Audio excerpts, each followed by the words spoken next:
হ্যাঁ, তাহলে আজকে কত কত অধ্যায় পড়া হবে? ষষ্ঠ অধ্যায় না? ষষ্ঠ অধ্যায় কি আছে বাবা? গাণিতিক প্রতীক। ষষ্ঠ অধ্যায় কি?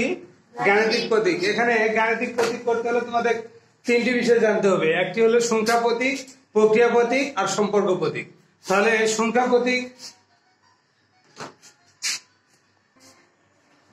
তাহলে সম্পর্ক প্রতীক। সম্পর্ক প্রতীক কাকে বলে? যে প্রতীকগুলো সংখ্যা দ্বারা লেখার জন্য ব্যবহার করা হয় সেগুলোকে কি বলে? সংখ্যা প্রতীক বলে। সংখ্যা প্রতীক কয়টি আমরা জানি? সংখ্যা প্রতীক 10টি। সংখ্যা প্রতীক 10টি। 10টি। সংখ্যা প্রতীক কয়টি? 10টি। তোমরা বলতে পারো কি কি? 0 থেকে 0, 1, 2, 3, 4, 5, 6, 7, 8, 9। ঠিক আছে, এটাকে বলা হয় কি প্রতীক? সংখ্যা প্রতীক। এরপরে দেখো প্রক্রিয়া প্রতীক। কি প্রতীক? প্রক্রিয়া প্রতীক। প্রক্রিয়া প্রতীক। প্রক্রিয়া প্রতীক, ঠিক আছে না? প্রক্রিয়া প্রতীক কয়টি বলো তো? 4টি। কি কি বলো তো? যোগ, বিয়োগ, গুণ, ভাগ। এই চিহ্নটাকে কি বলে? যোগ। যোগ। এটাকে কি বলে? বিয়োগ। এটা গুণ। গুণ। আর এটা কি? ভাগ। ভাগ। তাহলে এই 4টি প্রতীককে কি বলে? প্রক্রিয়া প্রতীক। ঠিক আছে, একটা হলো সংখ্যা প্রতীক 0 থেকে 9 পর্যন্ত, আর একটা হচ্ছে প্রক্রিয়া প্রতীক যোগ, বিয়োগ, গুণ, ভাগ। আরেকটা কি থাকলো বাবা? সম্পর্ক প্রতীক। কি বলতো? সম্পর্ক প্রতীক। সম্পর্ক প্রতীক। সম্পর্ক প্রতীক কয়টি? 6টি। কয়টি? 6টি। 6টি। কি কি বলতে পারো? সমান, বৃহত্তর। আচ্ছা, এটাকে বলা হয় বৃহত্তর। কি বলে? বৃহত্তর। ঠিক আছে, এটা কি কি বলে? বৃহত্তর।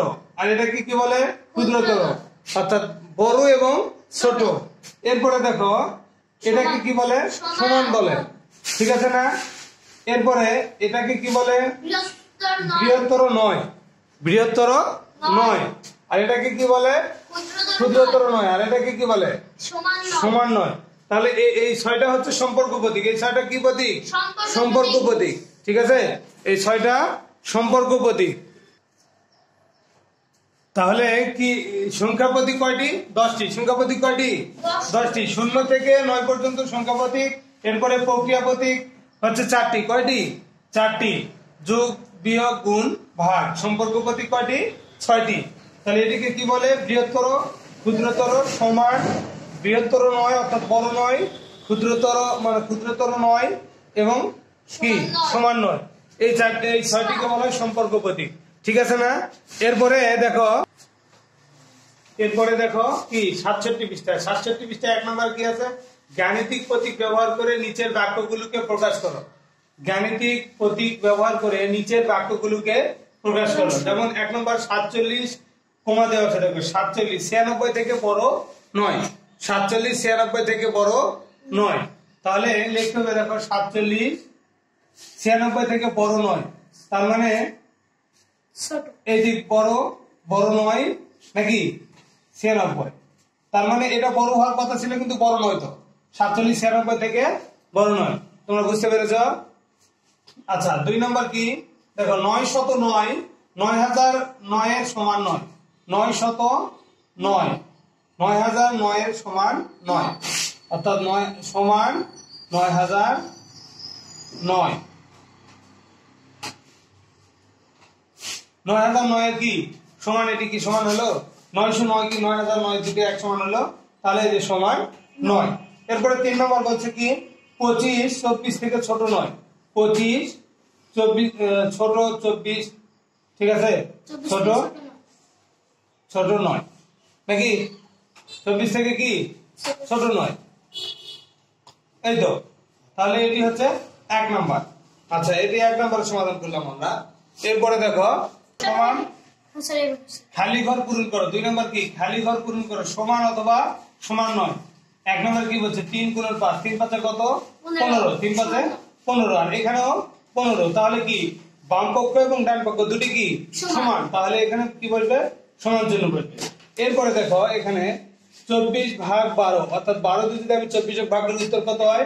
2। আর এখানে কত আছে? 3। তার মানে এটি কি সমান নয়। বাম পক্ষটার উত্তর হচ্ছে কত?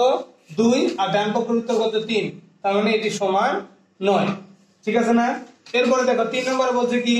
3 নম্বরে 73 ফাঁকা ঘর 37 1 নম্বর। এখানে কি করতে হবে?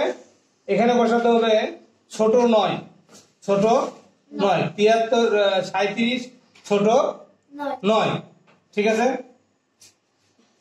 73 থেকে 37 ছোট ছোট, আর ভুল তাহলে কি এটি এই বাক্যটি ভুল, এই বাক্যটি কি ভুল ভুল, বাক্যটি ভুল।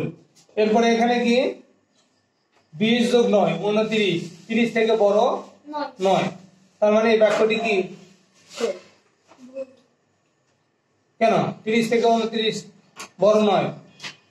ছোট ঠিক আছে, বাক্যটি ঠিক আসলে দেখছি লাল কালো